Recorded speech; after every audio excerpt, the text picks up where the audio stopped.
I've got a story for you, and this is a learning moment for me.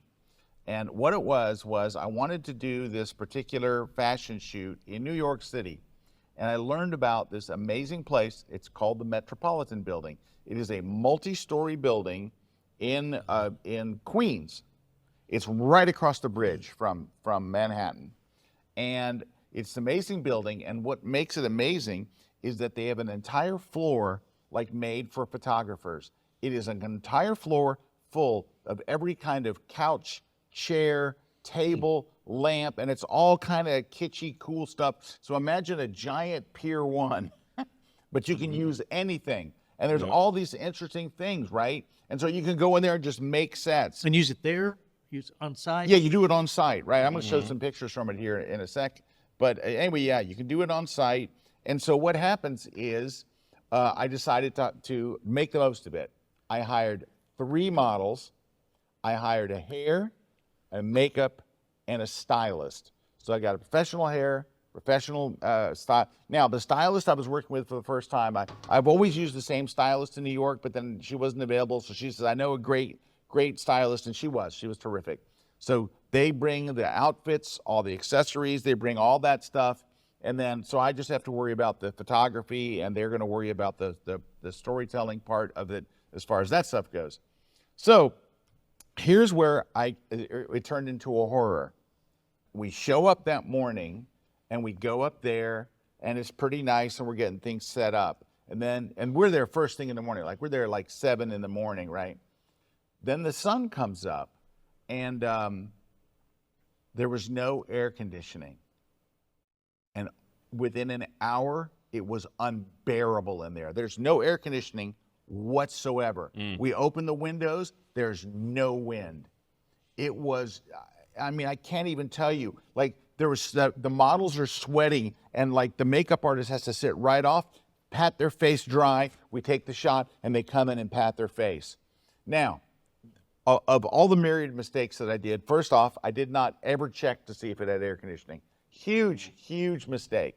Number 2 is I tried to do too much. Not only did I have these sets, but then we set up a gray seamless, because I thought, hey, we have New York fashion models here. Let's do standard gray, gray fashion, and then we'll do the. And I had 1 hairstylist and 1 makeup artist, and we're trying to move them through this. It was the most miserable shoot of my entire life. And here's the other thing. This was the big one. I only brought 1 assistant. It was myself and Brad Moore. And so one of the models arrives and says, well, where's breakfast? And we said, squeeze me? And she says, yes, do you have no breakfast? And we're like, no. And she's like, well, I can't go on without eating. And we're like, so while Brad is getting the lighting and stuff set up, I have to hike to a restaurant. There's no restaurant right around the metro. It was blocks and blocks away. So I have to go and I have to get all this food and stuff and bring it. You know why? Because there was no other assistant. We always have multiple assistants. So if you need just that one, I would have sent 1 to Walmart to go buy 5 or 6 fans, and I would have sent 1 to go get the breakfast, and then I could have kept working. But I didn't. I left the set. I went and said, I have some shots from behind the scenes. I got some decent shots, but at the end of the day, we're sitting in the van, and I'm like, that was the worst shoot of my life. And Brad's like, it was misery. It was absolute misery. It was just terrible. How long were you able to shoot? I had the place for the whole day. But the other problem was I was also shooting some things for my first Light It, Shoot It, Retouch It book. Not the one that just got translated to this was a while Italian. ago. Yeah, this is 10 years ago. It was absolute, like if I think what makes you like lose sleep at night. So this is our stylist on the left, and she's getting the model ready. And look at this. We had this mountain of, you could just stack up suitcases. Suitcases. So here's the shot, right? And it was window light. Didn't even have to use any light. That's when there's a window to her left.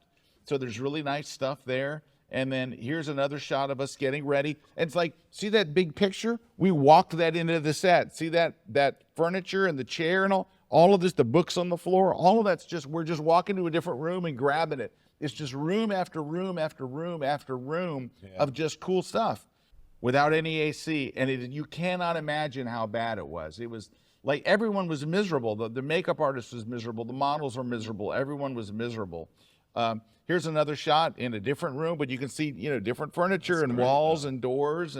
But anyway, the place was amazing. And if I had 2 models and then 2 hair and 2 makeup and just 2 or 3 more assistants, it would have made all the difference. But it was miserable because I invested a lot of money. I invested all kinds of money. Now, I was already in New York because the next day I had my seminar at the Javits, but I was already there. But to hire all these people, to hire a stylist, to hire a makeup artist, to hire 3 models, to rent the building, and I felt at the end of the day, I got a couple of shots, but the experience was absolutely awful.